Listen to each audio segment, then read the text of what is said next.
Future, especially if you're not a woman or a gay. Oh, you're dealing with a future mother-in-law problem, father-in-law problem, husband problem, sibling-in-law problem.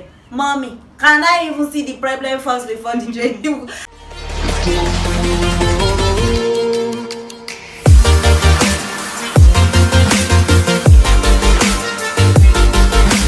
Hello, Banters. You're welcome back to another episode of ToluBants. How have you guys been doing? How are you coping with the lockdown, with the pandemic? I hope you're staying safe. I hope you're staying safe and staying entertained and hopeful. We'll come out of this very soon for sure. So today, I have a fish head beside me. Introduce yourself. Hi, my name is Mowasinola Hannah Ogodewe. November to sexy, November to spicy, November to talemi. Mowako foshi, Mowako for nonsense, Mowa. We don't do ras here. We are classy people. Bougie, ratchet, savage. No, we ain't ratchet. We bougie, we savage, but we ain't ratchet. Okay, so this is Mowa. I'm an actor and I'm a financial analyst. I work with Page Financials. We give out loans to salary earners. So if you're a salary earner, hit Tolu up. My number might be somewhere there, we don't know. But hit her up. Hit her up. She will help you. She will link us up. And I met Tolu on the set of the rehearsal of the Jamana monologue. Yeah, rehearsal. Did we meet at the audition? No, we no. didn't. They did the Joro. They have leg. They use leg. Our to talent enter. preceded us. Oh my God! Preach it. Based on pay. We are actors and we have some things on Instagram. I think she's a twin. She has a, that's why she's saying we. She's not only her. I know she's big, but it's not only her that is we. So she and her twin sister, yeah. We met on rehearsals. At rehearsals of Vagina Monologues. Yeah, it was fun. And it was fun. Yeah, I just had a bit of reservation. Towards me. It wasn't as for a person actually. The fact that she was a mom. And now I don't hate mothers. I tend to be one. Eventually, are very, very close. But then mothers tend to, in a situation where they are single ladies, people that have actually given birth have this very, I don't know, they always want things to be done a certain way. They assume everybody is like a child. So when I saw her, so I was like, so I just had my reservations. Alas, she's cool. Very cool. I'm cool. Very, very cool. You heard that? I'm cool. Very cool, chic. So thank you. Yeah, and I think it has been sweet since then. Yeah. Have we fought? No, we had no we don't. I'm telling you, and I don't think we'd have any reason. So we were supposed to shoot this video at my house, but my agent came. The agent for the house came and decided that it's today that they want to drill borehole inside the house. The noise is killing. There's no light. They have to disconnect the light because the machine they are using is quite big, and you know. So we decided to record here. So you might not be seeing this background again, but I'm in my studio. So okay, so there's this band, not this band. There's something that's been on my head to talk about. It has been. That's why I just called her. Like, okay, it won't be sweet if I'm the only one talking about it. I'm sure that there are people that have the same that have the same thinking as I do concerning the subject. And the subject is African parents are toxic. They are very, very toxic. They verbally abuse and they think it's okay. Like, I don't know, like it's just crazy. They can drive their children crazy, and in their mind they are disciplining you. They are training you for your future, especially if you're not a woman or a gay. Oh, you're training you for your future mother-in-law problem, father-in-law problem, husband problem, sibling-in-law problem. Mommy, can I even see the problem first before the training? Like, it's just crazy. I understand. Like, my personal view about their toxic is that even if you tell them that, oh mom, dad, I don't like this thing, or I don't like the fact that you spoke to me in a certain way, or try to understand where I'm coming from, they chalk it up to be rude. Rude,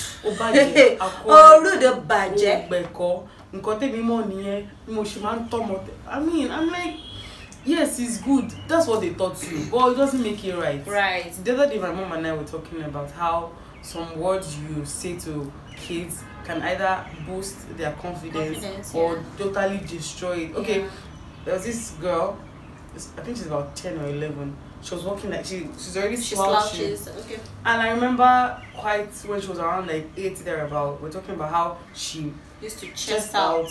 And then when she mentioned that she slouches, I said, what exactly could be the problem? I'm sure she has received so many backlash, so many corrections. That how can she be? And I'm sure the girl in her mind didn't even know what she was doing. Now she's slouching because she's very much conscious. Do you know that I used to slouch? And that was because I had low self-esteem. While I was in secondary school, I had terrible low self-esteem. Like, I couldn't even talk to people. Like, I felt like my English was bad. People don't like me. Why should I talk to people? And I think that if I grew up in a family that I love my family, I love my father, I love my mom, I love my siblings, I thank God for them. But we shall speak the truth. So if I grew up in a family that I could actually approach my parents, especially about things I was thinking of, things that I was feeling, or how other people, other children in school made me feel, probably I would not have gone through that. Like I was literally slouching. Like it was terrible until I got like SS1. No, I repeated a class. When I repeated that class and I met a new set of people, there was a friend that I had then, our own friends, they used to like hype me, like they enjoyed being with me, like and it just, before you know it, like my morale it boosted my morale. Is that English correct? It boosted my morale, it boosted my confidence. Like when we're told to cut our hair, and like they were like, they cannot wait for me to cut my hair, that they know that I'll look fine. I'm saying, they know I'm fine. And this thing should come from the home first. It shouldn't come from your friends. Because the way they were hyping you, they might as well have just tilted you and moved you in another direction. Or because they gave you this sort of affirmation or that you needed. It came from them. Affirmation and validation. I just felt good around them. So I mean, I personally have an issue. So I told Mom, that I'm sure it's because people have been complaining about how she was chesting out, and now she has to slouch, and that when you say these things too much, it destroys the confidence of a girl. And then I was told, oh no, will it destroy confidence? I'm like, what? No, it does. Growing up, I was on the, now that I'm this big is a miracle. I'm meant to be bigger than this, because when I was in GS3 I was quite big, and I had my derriere was very big. My backside, her behind, she has a trunk. It was quite, and I was in GS2. Imagine at that age having that. So my mom was extra strict on me. Extra strict, because by virtue of that she assumed that boys would be chasing me or something. So she put the fear of God and in me, so to speak, so that probably if a guy should say hello, my first instinct would be to run.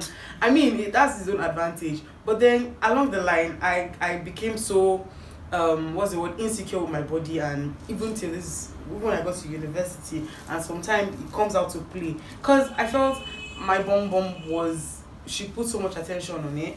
So I was giving big skirts. If I walked in a certain way, she would, she wasn't physical with us, but she was, my mom was, she could talk.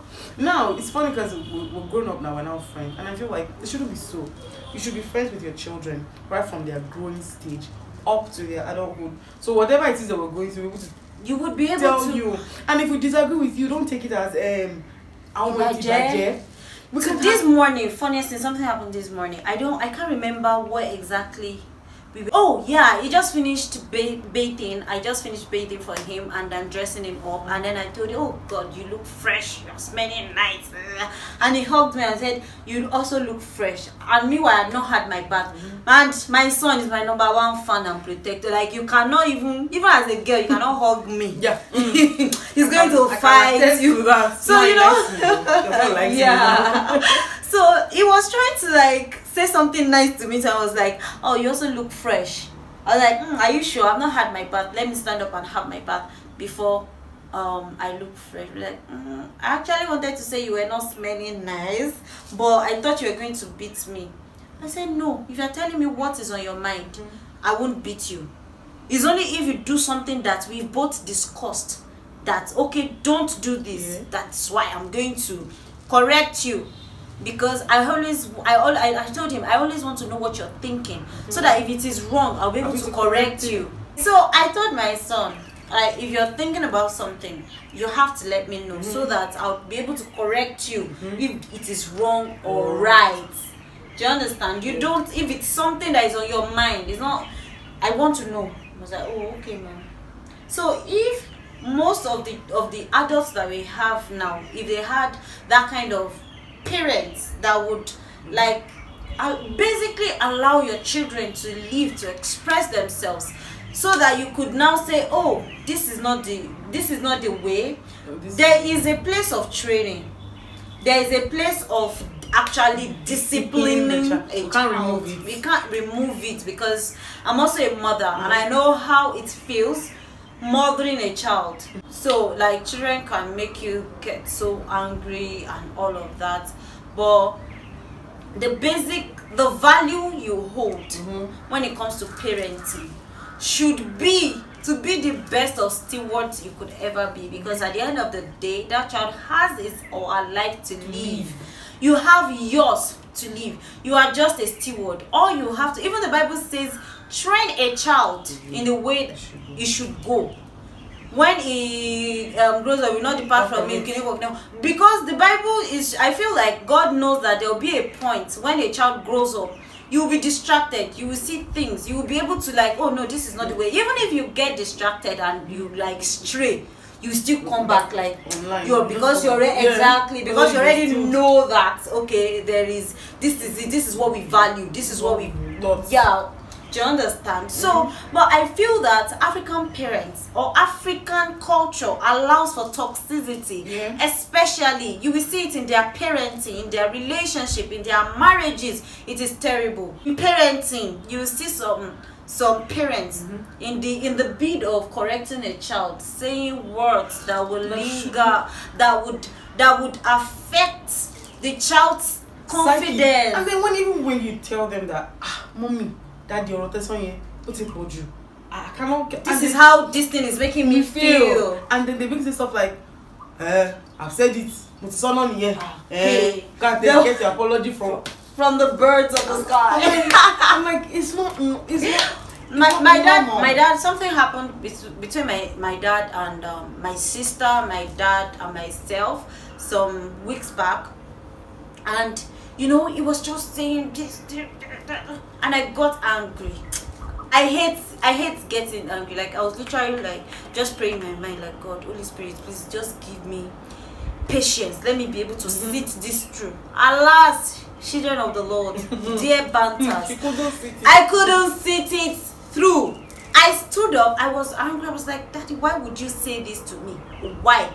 And then after a while, because Aisha came back, apologized to him. I'm sorry for flaring up like that, but what you said really hurts my feelings. I think it's not fair. My father told me, you are angry, Monsoro, you are angry.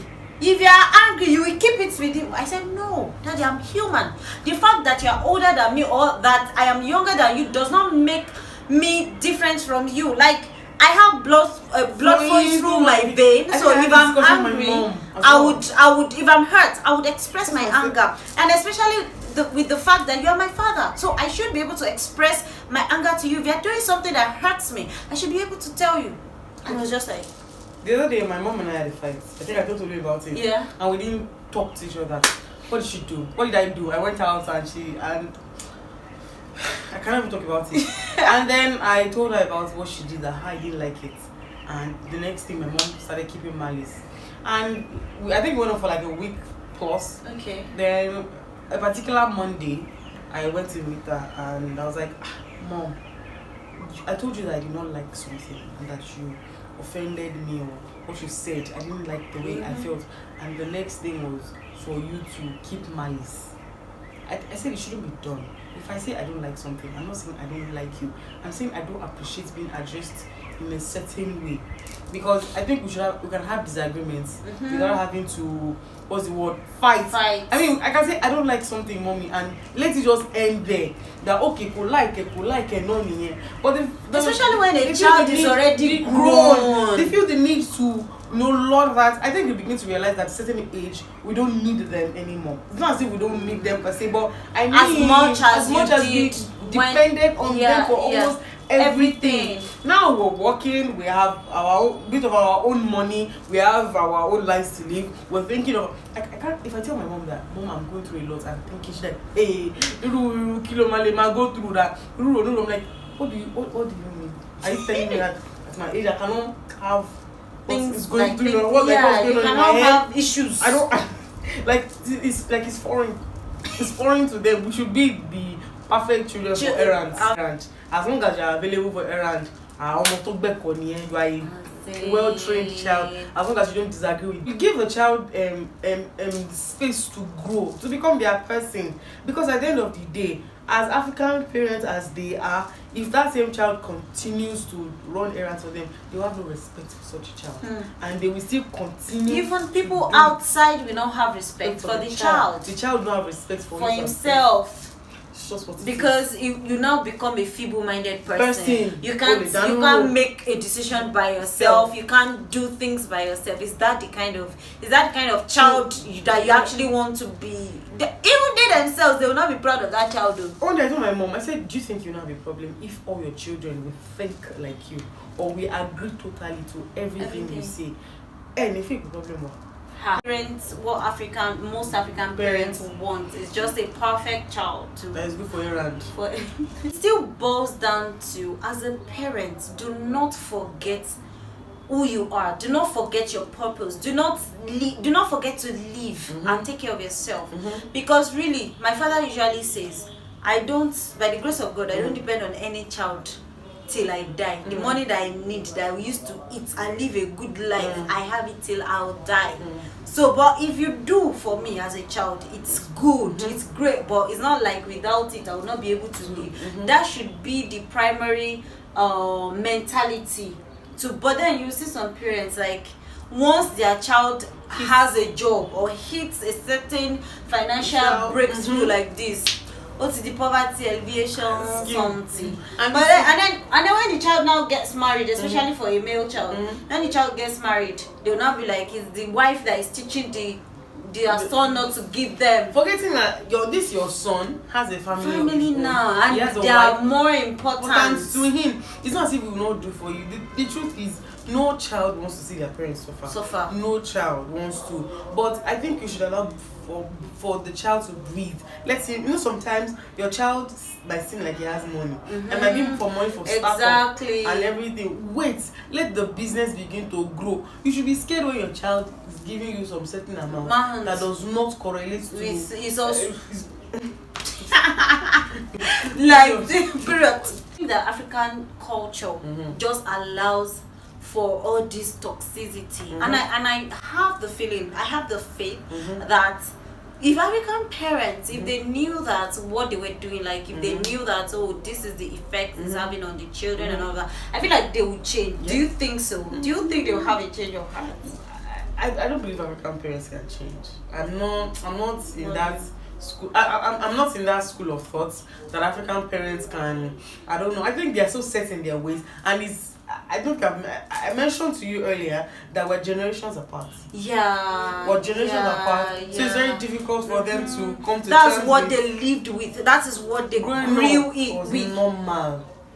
They've normalized toxicity, I think I mentioned earlier, verbal abuse, emotional one, the blackmail that comes with it. And when you now see a child that doesn't care, talk about they say, "Omo ye daju, omo daju, like don't kill, don't kill me." Do you know that this stuff could actually make a child leave home? This stuff pushes children, especially the female one, to bad marriages because they just want to leave their family. Do you know, like as you just said, they want to leave home. First thing that came to my mind rather was like, when you tell your parents that, when you tell them something from your own point of view, the way they dismiss it as quickly as possible. I'm asking myself a question that, Can you please people just pause, stop, and listen? You are not you're not listening. You're not the child. For example, now if you tell me, Mowa, you did something like and so. I think I have the normal thing for me to do is apologize for causing such issues. Why? Because I didn't know that what I said or what I did would cause that. Now imagine me telling you, Ashe doing.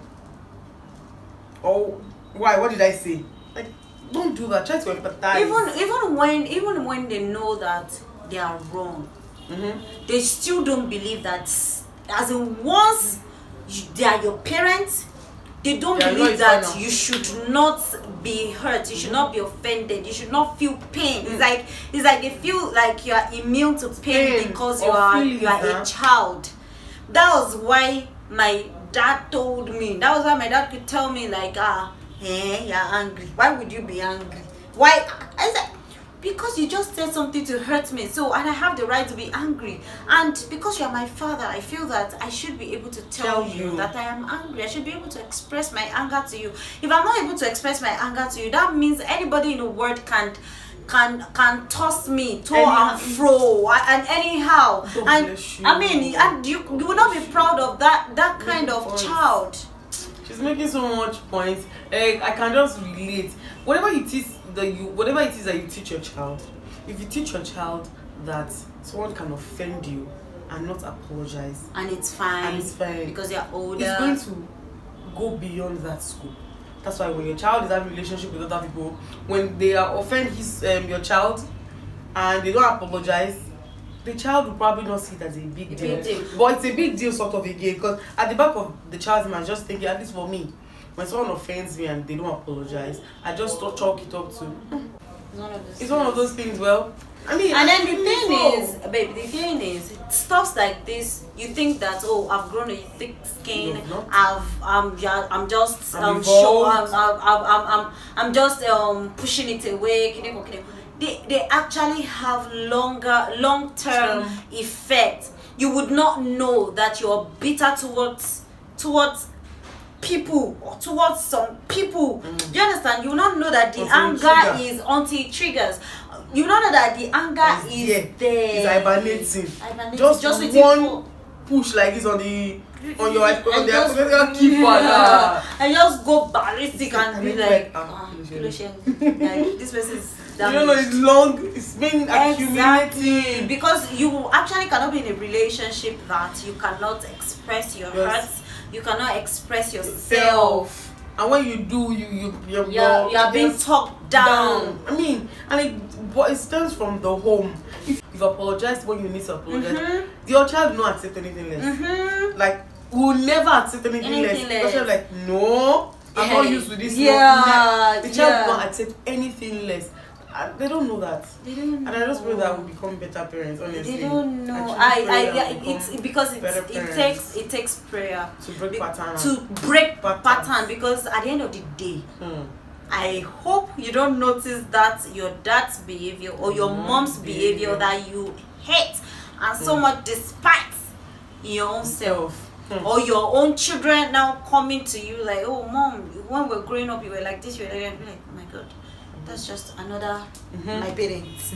Do you understand? So it actually takes conscious effort and prayers. It does take prayers. So the conclusion is African parents are toxic. Most African parents. But do you know, I've never seen any parents that I've never had a friend. I was like, oh my dad did this and he apologized. Or if you ask the average African parents to apologize, they will prefer to spend life imprisonment in Kirikiri. Drag their Gucci.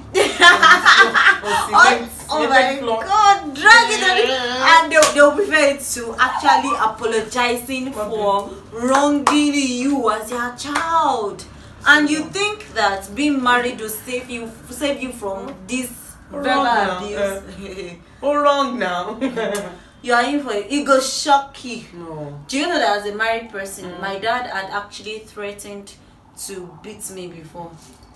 I knew he was angry and all of that. I was just like, And for him to even think that you can still. I mean, really, like what? This one is funny. Do you understand? But then he just take it lightly. he just for him to be actually not just thinking for him to be comfortable to even say saying it. It just shows the kind of toxicity that is allowed, that is just okay. And this toxicity, you still see it in their marriages. Africa, as a Nigerian person that you are married, as a woman especially, it equates. You have to suffer. Yes, it's marriage. As you are signing that marriage certificate, know that you are signing that. Some husbands are very. You have to suffer because what is marriage? Exactly. Your auntie, I did it. I suffer. No, marriage is supposed to be enjoyable. I'm a married person. I'm not saying that every time is enjoyable, every time is rosy. You'll have your moments, you'll have your issues, but let that issue be on mundane things, not things that okay, you have to I don't even know how to express it. There are some people that they already feel like okay, you have to cheat. But yeah, to ba cheat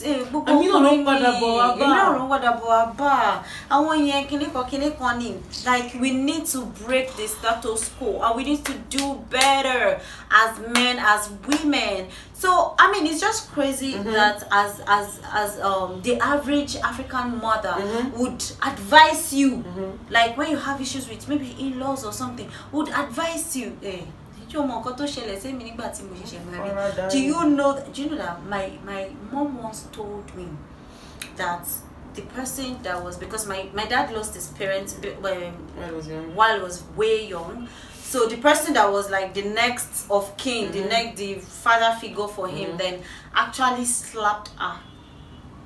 I'd slapped her before. Was it once or twice? I can't remember. And you know, she was saying, so go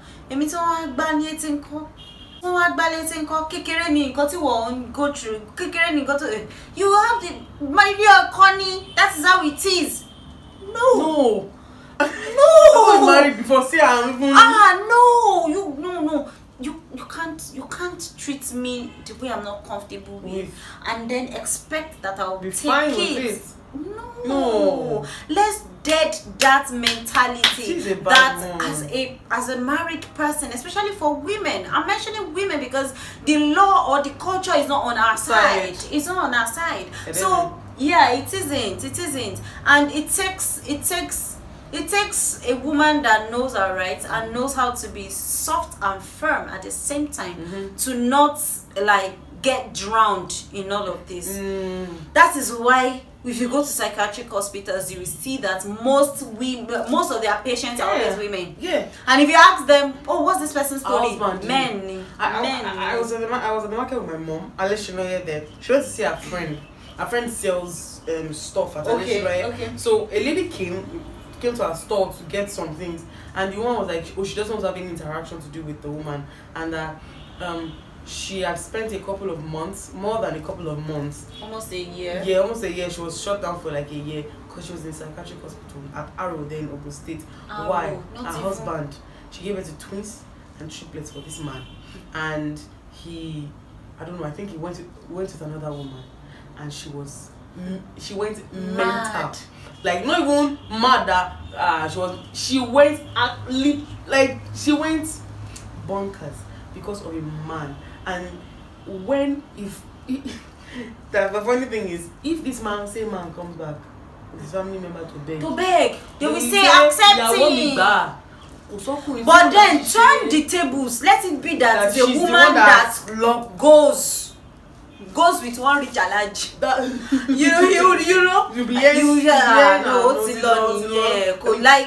Even in death, we're suffering. So God forgive me. In death, we're suffering. If a woman loses her husband, she's not allowed to sleep with any other person for like a year. I'm saying 5 years from now, some family members of her husband they will not allow. But a man, a week or so after, if he doesn't sleep with a woman, I'm not sure of the date, but it's not up to a month. Is it that if he doesn't sleep Yoruba, if he doesn't sleep with another woman, he'll be sleeping with his wife. Dead. Why? But the woman cannot. She cannot sleep with her own dead. It's just so like it's right for me to actually conclude that African culture allows for different toxicity. Yeah. On children, on women, in marriages. It doesn't work. It's just too much, and that is why as women, even though you are married, like, do not forget to live. Do not forget that your purpose, the reason why God puts that head, your eyes, your nose, your body, your shape, everything together, it's not so that you stay married. It's not so that you will get married. Staying married is God's wish. He loves it. But what I'm saying is that your purpose in life, you have your purpose in life, and that is not giving birth or having a husband, being a missus. So marriage is supposed to be like a lubricant that will help that purpose come to life, that will make it easy to fulfill. It will put you right there. Like, I mean, the light, everything is shining, you're fulfilled, you're happy. That is what marriage should do. But in a case where you are, when the opposite is happening, flee. I mean, well, I'm not preaching divorce, but is it divorce when it comes to having to choose the thing your is mental health, your life, your as per life, as per you don't want to cross over to the other side, I think it's better to just pack your baggage and go. Most people will come and say, no, divorce is not the final answer. But when you're losing your sanity, when you're losing whatever your sanity, it is, it might not even be the man, it might even be the in-laws. Do you understand? That will drive you to that point of losing it, becoming a screwball. A screwball. Like, it might even be. For you too. If you're staying in the same marriage because of the children, because that's what they will tell you, stay for the children. When you are insane or when you're dead, I'm sorry, ma and Saz, who will take care of those children? And then no other woman can ever take care of your child or your children the way you would have.